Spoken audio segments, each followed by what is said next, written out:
রানীগঞ্জ ধসপ্রবণ এলাকা, তার ফলে বিপদের আশঙ্কা থেকেই যায়। সেই বিষয়ে শনিবার রানীগঞ্জে ভোট প্রচারে গিয়ে বড় ঘোষণা করলেন মুখ্যমন্ত্রী। বিদায়ী মুখ্যমন্ত্রীর প্রতিশ্রুতি, ওই এলাকা থেকে সরে আসলে 10 লক্ষ টাকা এবং 2টি করে ঘর দেওয়া হবে। মুখ্যমন্ত্রী বলেন, রানীগঞ্জ ধসপ্রবণ এলাকা, ইতিমধ্যেই প্রায় 700 কোটি টাকা খরচ করে 6000 ফ্ল্যাট তৈরি করেছি, আরও 4000টি ফ্ল্যাট তৈরি হচ্ছে।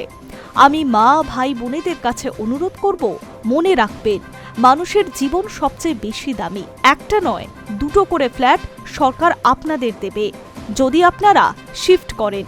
শিফটিংয়ের খরচাও দেবে। মোট 10 লক্ষ করে টাকা খরচ ধরা হয়েছে। তাতে যদি কিছু বাড়ে তো বাড়বে। মনে রাখবেন, জীবনের সঙ্গে টাকার কোনো তুলনা হয় না। আপনারা ভাবুন নতুন করে, কারণ যদি কোনোদিন ধস নামে, হাজার হাজার মানুষ ধসের তলায় চলে যাবে। আমরা এটা চাই না। আমরা চাই জীবন সম্পদ রক্ষা হোক। আমি আপনাদের জোর করছি না, আবেদন করছি। অন্যদিকে মুর্শিদাবাদের রঘুনাথগঞ্জে 2 গোষ্ঠীর সংঘর্ষে বিজেপি ও কমিশনকে নিশানা করলেন মুখ্যমন্ত্রী। তিনি বললেন, আমলা অফিসারদের সরিয়ে হিংসা ছড়ানো হয়েছে। তিনি আরও বলেন, অফিসারদের সরিয়ে দাঙ্গাও করিয়েছে বিজেপি। আক্রমণের সুর চড়িয়ে হুঁশিয়ারি দিলেন, কাউকে ছাড়া হবে না। মুখ্যমন্ত্রীর অভিযোগ, অস্ত্র নিয়ে রামনবমীর মিছিল করা হয়েছে, কোনো ব্যবস্থা নেওয়া হচ্ছে না। 2 গোষ্ঠীর সংঘর্ষ ও কমিশনের নিয়ন্ত্রণাধীন প্রশাসনের গাছাড়া মনোভাবের জন্য ক্ষমা চেয়ে নিচ্ছি। শনিবার রানীগঞ্জ খন্দরা ফুটবল মাঠে জনসভা করছেন মুখ্যমন্ত্রী।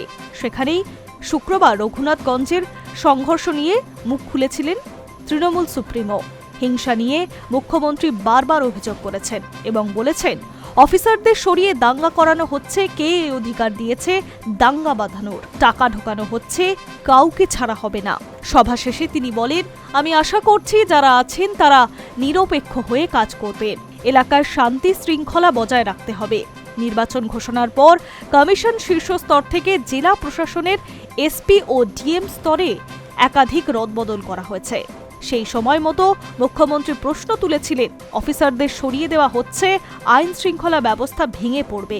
তার সেই শঙ্কা প্রমাণিত হয়েছে বলে তৃণমূলের দাবি। Hi news network.